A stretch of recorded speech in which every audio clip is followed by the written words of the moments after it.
月初一是阿根廷原住民的地球母亲日咯，也毋过说传出讲阿根廷有一个省最近修法规定讲抗议的活动袂当影响到交通，嘛改变原住民对土地所有权的规定，所以当地有上千的原住民不满修法去示威抗议。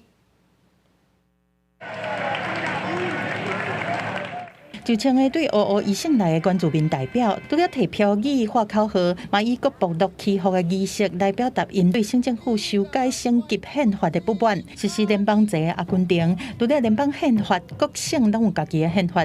即摆引起争议的是伫咧西北和智利、玻利维亚交界的乌乌遗省的修宪案。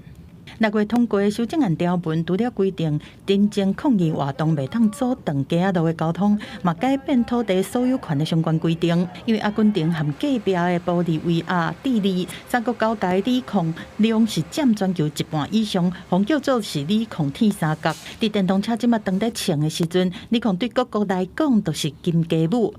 不过，伫咧当地原住民的眼内，即摆修宪毋但是去限制因抗争的权利，嘛因为去分用水权和土地权，互原住民感觉因的物件拢互抢去。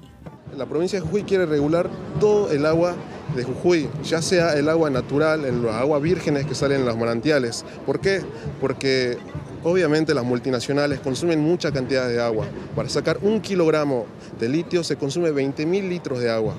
游行的队伍是来到联邦最高法院头前，因要求最高法院要改变省政府和议会通过的省宪法修正案，把土地和水权还给原住民。